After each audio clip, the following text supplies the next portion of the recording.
Hello friends, तो आज हम लोग बहुत ही इम्पोर्टेंट टॉपिक आप लोगों के लेके आए हैं जो कि इस क्वेश्चन आप लोग एग्जाम में 100% बनता है। आप लोग कोई भी गेस क्वेश्चन, ठीक है ना, आप चाहे प्रीवियस ईयर क्वेश्चन में कोई भी उठा कर देख लीजिएगा, विद्युत बल रेखाएं का जिक्र हमेशा होता है, ठीक है ना। इसका समझिए ना कि हमेशा से मतलब इस टॉपिक को टच किया जाता है कि विद्युत बल रेखाएं क्या है, इसके गुण को लिखें। 2 नंबरिया में आता है, 1 नंबरिया में आता है। तो आप लोग बढ़िया से मतलब इसको अच्छे से फोकस करेंगे, अच्छे से आप लोग समझेंगे ताकि आप लोग कभी भी इसको भूल ना सके। लेकिन ये वीडियो देखला के बाद जानते बाजा कि हमारा एक मकसद बा, ठीक है ना, हमारा एक मकसद बा कि तो लोग के फिजिक्स हम हलुआ बना दी। जवन तो लोग परिभाषा रटे ला जा, बार बार लेके ओकरा पीछे मतलब कि रटे के कोशिश कर ला जाए कि कसम याद हो जाए, फिर भी तो लोग से याद ना होला। तो हम कोशिश ये करेंगे ना कि आप लोगों को परिभाषा बहुत सिंपल लैंग्वेज में, सिंपल भाषा में, सिंपल आप लोगों को तरीका से आप लोग हम सिखाने की कोशिश करेंगे। तो आप लोगों के सामने क्वेश्चन है कि विद्युत बल रेखा किसे कहते हैं, विद्युत बल रेखाओं के गुणों को लिख। ये हर एक बार का बात है बाबू, ठीक है ना, ये प्रत्येक साल पूछा जाता है कि विद्युत बल रेखाएं किसे कहते हैं। सबसे जानते हैं क्या है कि लड़का या लड़की लोग एक परिभाषा सही से नहीं लिखता है, वह पूछा है किसे कहते हैं, तो ससुरा ये सब परिभाषा लिख के आ जाएगा तो वहाँ नंबर कटता है। तो अब ये चिल्लाएगा कि मेरा नंबर कैसे कट गया, कॉपी चेक में डालेगा तो कोनो फायदा है नहीं। तो भाई जो पूछा गया है उसका आंसर दीजिए। बोला गया है किसे कहते हैं तो आप उसका प्रॉपर्टीज लिखिएगा तो नहीं ना चलेगा। किसे कहते हैं और प्रॉपर्टीज में थोड़ा सा अंतर होता है, तो आप लोग समझिए कि हाँ विद्युत बल रेखा किसे कहते हैं, प्रॉपर्टीज में क्या लिखाता है, समझ गए ना। तो आप लोग अच्छे से नोट्स बनाइएगा। चलिए, विद्युत बल रेखा किसे कहते हैं, सबसे एक पॉइंट को धरते हैं। विद्युत बल रेखा क्या है कि विद्युत क्षेत्र में खींचा गया वह काल्पनिक चिकना एवं निष्को वक्र है जिस पर एक स्वतंत्र एकांक धनावेश गति करता है। यही इसका मेन मतलब है कि विद्युत बल रेखा क्या है। विद्युत बल रेखा, देखिए विद्युत बल रेखा सबसे पहले यह वास्तविक है कि काल्पनिक है। जैसे कहने का मतलब है कि मेरे अंदर ईमानदारी है, तो क्या आप देख पा रहे हैं क्या ईमानदारी मेरे इस माथे पर लिखा हुआ है? नहीं सर, हम महसूस कर पा रहे हैं क्योंकि आप बहुत अच्छे पढ़ाते हैं, बहुत अच्छे समझाते हैं, तो आप बहुत अच्छे हैं, ठीक है ना। तो हम अच्छे हैं तो क्या मेरे चेहरा पर अच्छा लिखा हुआ है? नहीं, आप लोग हमसे पढ़े हैं तो आप लोग जानते हैं कि नहीं हम अच्छे हैं। तो उसी प्रकार से जो विद्युत बल रेखा होता है ना, वह आप लोगों का काल्पनिक होता है। काल्पनिक बोले तो जिसको आप लोग देख नहीं सकते हैं, सिर्फ महसूस कर सकते हैं, ठीक है ना, सिर्फ महसूस कर सकते हैं। तो वही विद्युत क्षेत्र में खींचा गया वह काल्पनिक चिकना, निष्को मतलब होता है वक्र, ठीक है ना, मतलब कि काल्पनिक चिकना एवं निष्को वक्र खींचेंगे। और वह देखिए काल्पनिक चिकना जो वक्र होगा जिस पर एक स्वतंत्र एकांक धन आवेश गति करता है। कहने का मतलब है कि मान लीजिए हम ऐसे एगो लाइन खींच दिए, ऐसे एगो हम लाइन खींच दिए, तो इस लाइन पर एकांक धन आवेश चलने के लिए स्वतंत्र होना चाहिए, समझ गए ना।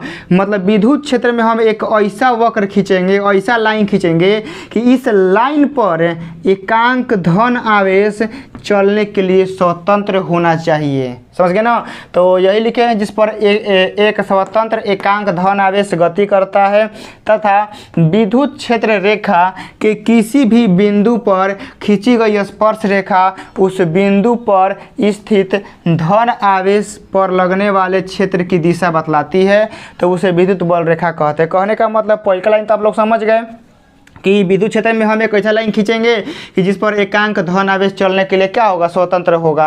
अब बताइए मेरे भाई लोग कि इस बिंदु पर एकांक धन आवेश है जो गति करने के लिए रेडी है, इस बिंदु पर एकांक धन आवेश है जो गति करने के लिए रेडी है, इस बिंदु पर एकांक धन आवेश है जो गति करने के लिए रेडी है, इस बिंदु पर भी एकांक धन आवेश है जो गति करने के लिए रेडी है, और इस बिंदु पर भी एकांक धन आवेश है जो गति करने के लिए रेडी है।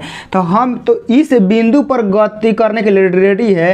तो इस बिंदु पर जो भी हम लोग ऐसे स्पर्श रेखा खींचेंगे, जो भी हम लोग ऐसे स्पर्श रेखा खींचेंगे तो वह क्या होगा, वह इस विद्युत क्षेत्र रेखा की क्या बतलाएगा, दिशा बतलाएगा कि हाँ यहाँ से इधर है, यहाँ से इधर है, यहाँ से इधर है, यहाँ से इधर है, यहाँ से इधर है। तो हर एक पॉइंट क्या होता है कि वह विद्युत क्षेत्र की रेखा की दिशा बतलाता है। तो वही चीज हम लिखे हुए बाबू लोग कि तथा विद्युत क्षेत्र रेखा के किसी भी बिंदु पर एनी पॉइंट यहाँ यहाँ यहाँ कहीं भी किसी भी बिंदु पर खींची गई स्पर्श रेखा, जो हम लोग ऐसे स्पर्श रेखा खींचते हैं, तो उस बिंदु पर स्थित धन आवेश, मान लीजिए कि एकरा पे जो धन आवेश स्थित है, चाहे एकरा पे है धन आवेश स्थित, तो उस पर स्थित धन आवेश पर लगने वाले क्षेत्र की दिशा बतलाता है। और इस बिंदु पर बतलाता है क्षेत्र इधर जाना चाहता है, इस पर इधर, इस पर इधर। तो इसी प्रकार से एगो क्षेत्र हमारा ई वाला निर्माण हो गया, ई वाला लाइन हमारा क्या हो गया, निर्माण हो गया। तो समझ गए ना कि विद्युत बल रेखा किसे कहते हैं। विद्युत बल रेखा मतलब एक काल्पनिक एक ऐसा विद्युत क्षेत्र में खींचा गया रेखा है जिस रेखा पर एकांक धन आवेश चलने के लिए स्वतंत्र होता है तथा किसी भी बिंदु पर खींची गई स्पर्श रेखा उस पर विद्युत क्षेत्र रेखा की दिशा बतलाती है, उसे कहते हैं विद्युत क्षेत्र रेखाएं या विद्युत बल रेखाएं। ठीक है ना। एकरा के विद्युत फ्लक्स रेखा भी कहते हैं, कंफ्यूज ना होइएगा, समझ गए ना। एकरा के विद्युत बल रेखा भी कहते हैं, एकरा के विद्युत क्षेत्र रेखा भी कहते हैं, एकरा के विद्युत फ्लक्स रेखा भी कहते हैं। इस बात को लिख लीजिएगा, क्यों पता ना एग्जाम में आ जाए कि विद्युत फ्लक्स रेखा किसे कहते हैं, तो कपारे हाथ धके गिरिएगा नहीं कि सर ये तो कराइबे नहीं किए हैं, सर तो विद्युत बल कराए थे नहीं, या विद्युत फ्लक्स आ गया। तो ऐसा बात नहीं है। विद्युत बल रेखा बोले, चाहे विद्युत क्षेत्र रेखा बोले, चाहे विद्युत फ्लक्स रेखा बोले, तीनों का मतलब एक ही होता है। समझ गए। तो परिभाषा आप लोग को क्लियर हो गया होगा कि हाँ ये किसे कहते हैं। अब उसके बाद देखिए, अब आगे लिखा हुआ है कि विद्युत बल रेखाओं के गुणों को लिखें, मतलब प्रॉपर्टीज को आपको बताना है। ठीक है ना, प्रॉपर्टीज कि विद्युत बल रेखा का प्रॉपर्टीज क्या होता है। सबसे पहला प्रॉपर्टीज में आप लोग लिखेंगे कि विद्युत बल रेखाएं धन आवेश से निकलती हैं तथा ऋण आवेश से में प्रवेश करती हैं। जो विद्युत बल रेखाएं होती है वो पॉजिटिव चार्ज से निकलता है और ऋण आवेश में जाके क्या करता है, एंट्री मारता है। कहने का मतलब है कि इस प्रकार का, मान लीजिए कोनो प्लस चार्ज है तो एहिजा से हई से निकलेगा, समझ गए ना। एहिजा से क्या होगा, वह इस प्रकार का निकलेगा। हाँ, कोई ऋण आवेश चार्ज है ना तो ओकरा पे क्या होगा, वह कुछ इस प्रकार का ऐसे आएगा, समझ गए ना। इस प्रकार का वह ऐसे रहेगा, मतलब धन आवेश से निकलेगा, ऋण आवेश में प्रवेश करेगा। पहला प्रॉपर्टीज। दूसरा प्रॉपर्टीज लिखिएगा कि विद्युत बल रेखाएं यह हमेशा लंबवत निकलता है और लंबवत प्रवेश करता है, समझ गए ना। जो विद्युत बल रेखाएं होता है ना, ये नहीं ना कि जैसे 30 डिग्री पे निकलेगा, नहीं, ये सब गलत बात है बाबू लोग। यह हमेशा लंबवत निकलता है, समझ गए ना। यह क्या होता है, यह हमेशा लंबवत निकलेगा और लंबवत ही एंट्री मारता है, चाहे वह कैसा भी सतह हो, चाहे वह समविभवी सतह ही क्यों न हो। तो आप लोग एक नंबर में लिख लिए ना कि धन आवेश से निकलता है तथा ऋण आवेश में प्रवेश करता है। 2 नंबर में लिख लेंगे कि यह हमेशा ऐसे लिखिएगा कि यह समविभवी तल के लंबवत निकलता है और लंबवत ही प्रवेश करता है। 2 हो गया। 3 नंबर में आप लोग लिखेंगे कि विद्युत बल रेखाएं कभी भी एक दूसरे को नहीं काटती हैं। इसका रीजन आपको एक स्पेशल वीडियो के द्वारा हम बतलाएंगे, समझ गए ना। तो 3 नंबर में आप लोग लिखेंगे कि विद्युत बल रेखाएं कभी भी, ऑलवेज, दुनिया जहान कुछ हो जाए, विद्युत बल रेखाएं कभी भी एक दूसरे को नहीं काटती हैं। 3 हो गया। 4था नंबर में लिखिएगा कि विद्युत बल रेखाएं की संख्या आवेश के परिमाण पर निर्भर करती हैं। 4 नंबर में आप लोग लिखेंगे कि विद्युत बल रेखाओं की संख्या आवेश के परिमाण पर डिपेंड करती है। कहने का मतलब है कि मान लीजिए कि यहाँ पर 2Q आवेश है, 2Q आवेश है, एकरा से मान लीजिए कि 2 गो चाहे 3 गो चाहे 4 गो रे निकल रहा है।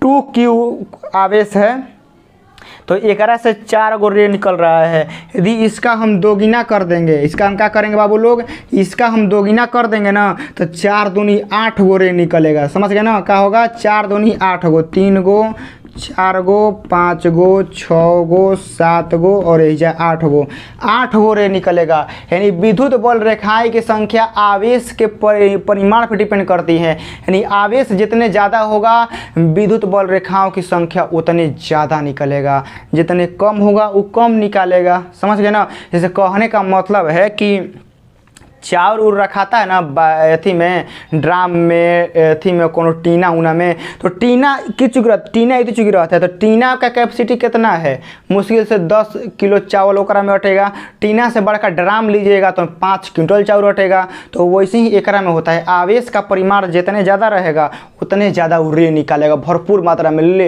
हाँ, जितने कम रहेगा वो कम निकालेगा। मतलब कैपेसिटी पर डिपेंड करता है कि आवेश का मात्रा कितना है। आवेश जितने ज़्यादा रहेगा उतने रे छोड़ेगा, जितने कम रहेगा वो कम निकालेगा। ठीक है, 4-5 गो हो गया।